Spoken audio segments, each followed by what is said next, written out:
What's up everybody, it's Joe with Joseph Blake Photography, and in today's video we're going to be talking about my top 5 alternatives to Instagram if you're a photographer and you don't want to do video for every single post.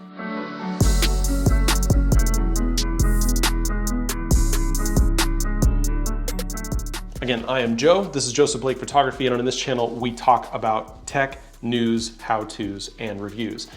In today's video, we're going to be talking about Instagram and some alternatives to it. In a previous video linked down below and somewhere up here, you're going to see a link to a video where I talked about Instagram and the changes that it is making around video content. Some of that stuff was rolled back, but we know the future of Instagram is going to be video related, and that's fine.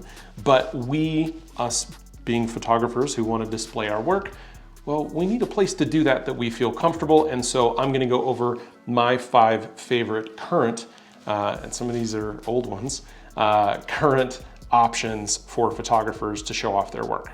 Jumping into the list really quick, I do wanna mention that if you have your own website, that is always going to be the best place to show off your work. It might not be the best social media site for you to show off your work, obviously, but if you have your own website and you can display your own work there as a portfolio, that's where you want to be. Doesn't mean you wouldn't have some of these other things, but I'm just saying you need to have your own website if you are trying to sell your work or get hired for jobs. Now, this is not a paid Squarespace ad, but I use Squarespace for my website, jblake.photo, linked down below. And I have some of my photo stuff on there, but honestly, I just love it because it's easy. But if you're running a WordPress site or Wix or any of the other easy to construct sites, or maybe you're running your own thing on a server in your closet or something, that's fine too. Just know that you want to have your own presence on the web. Number 2, and those of you olds watching like me, born before 1985, you can appreciate this one, and it's Flickr. I used to have a Flickr Pro account way back in the day. Flickr's been through some stuff over the years, and so it has not always been the best destination. But what I will say is that their 2 different account levels, free and pro, do offer quite a bit. So at the free tier, you can get up to 1,000 photos uploaded. And you can surf the site for free. There's no cost. A couple of caveats to that. Number 1, any of the posts that you put up cannot be what's considered moderate or restricted content. So nothing too spicy on Flickr if you're on the free account tier. You have to upgrade to the pro account in order to upload and store anything a little salacious. Also on the free tier, you can only have up to 50 photos that are quote unquote non-public, basically unlisted photos. You can only have 50 of those that are linkable but not visible publicly when someone goes to your page. And like Instagram, if you go on the free tier and you are searching or scrolling through Flickr, looking at other people's photos, looking at their feed, you will see advertisements, and they're kind of all over the place. But that's what you get for free. They're not in the feed posing to be other people's photos, and when you look at other people's photos, you can see some really great information, which is the thing that I really like about Flickr, is that you can, as the photographer, you can allow other people to download your work. You can also turn this feature off if you don't want people downloading your stuff, and you can give people metadata on your work so they can learn a little bit more about photography and maybe, okay, what was the aperture that they shot that with? How do I get that kind of depth of field? Or I want to freeze water like that, or I want water to look smooth like that. You know, is that 1/5 of a second? Is that 1 second? To make a photo look like that, and what equipment was it shot on. Flickr used to be where we all kind of figured out who was using what cameras, because the stats there really showed what the most common use cases were for, back then, DSLRs. Now it's probably mostly iPhones. And of course there's a paid tier with no ads, unlimited uploads. You can put as much spicy stuff up there as you want, and it's $8 a month. You get a discount if you buy 2 years or 1 year or 2 years at one time. And the next one that I want to mention is 500 pics. So this is number 3. 500 Pix has also been around a long time, not as long as Flickr, obviously.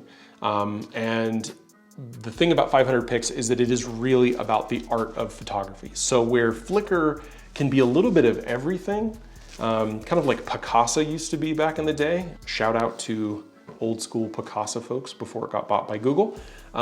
But if you are really wanting to display some really great artistic level work, 500 Pix is the way that you want to go. Now, the free tier allows you to upload once per day, basically, or 7 times per week.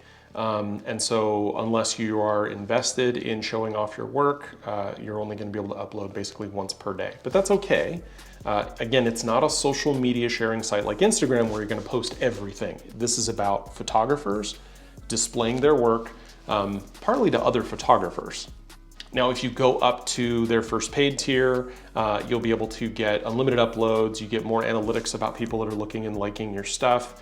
And then also you can go to the next tier, which is a little more expensive, which allows you basically to advertise photography services on 500 Pix. So you can talk about how much you charge for services. So again, you get the free tier, there's a $5 a month tier, that's that first tier, and then the next tier is $10 per month. And all those tiers you can buy a year or more at a time for a discount. All right, number 4 is VSCO or VSCO. And this is an app on the iPhone and Android. With the app, you do get free access to the network. It is a quasi-social network for sharing photos. So a little bit more like Instagram, but again, it's mostly related to still photos, like that's really what it's about. And VSCO's more about moods. They're actually rolling out a feature called Spaces, where you can put things that are common, in one place, like an outdoor space or food or pets or people or a particular theme that you want to keep together. And so that is available to you. The app itself has a little bit of editing available on it, but the assumption is you're going to be using Lightroom or Photoshop or some other app on the iPhone or your computer before you upload those to VSCO. And if you want those additional features, but if you want additional features and presets and some video features and editing, you do have to become a member, and it is $8 a month. I've used VSCO before. I know a lot of folks who are using VSCO who are a lot younger than I am. I think there's a lot of young people on there, a lot of creatives on there, and it's just a cool vibe. I like the mood on VSCO. It's nice. Last but not least is an app called Glass. Now, I've not used Glass. I looked closely at it. I liked the feature set. I like the look of it, that it is photographer and photo centric. And again, takes a similar tack as 500 Pix, where it is gallery based, right? So it's supposed to really kind of evoke that feeling of going to a photo gallery where your work would be displayed. And right now it was invite only. It's now available as an open product, but it is currently only open on the app side on iOS with no plans in the future for Android. I guess I don't think there's a lot of photographers on the Android side of things. And this one does not have a free tier. It is $4.99 per month, though there is a 2-week free trial. And again, you can spend I think $30 and get a 12-month subscription and just pay in advance. So there are my top 5 recommendations for alternatives for Instagram. So number 1, have your own website, wherever it is, Squarespace, Wix, WordPress, somewhere, right? Have somewhere online that's yours. Let me know down in the comments what you think of those ideas. Let me know what you think about an Instagram, post-Instagram photography world that we're gonna be living in. I'm curious about your thoughts. And I really appreciate everybody who's been following the channel over the years as I've been creating it. I am making some changes. I did a video a couple of days ago where I talked about some changes that I'm making to the channel, where I'm just gonna be focusing on tech news, reviews, and how-tos. And I'm gonna be launching a separate channel for my photo outdoor adventure type stuff. And that'll be coming out soon. I'll be announcing that. But this is the stuff that people normally like to watch. And hopefully, we'll see. We'll see how this video does. And so I appreciate everybody that's been hanging on. If you have not already subscribed to the channel and this is the kind of stuff that you're into, this is what I do, go ahead and hit that subscribe button. Go ahead and give this video a like, and I will see you in the next one. Thanks.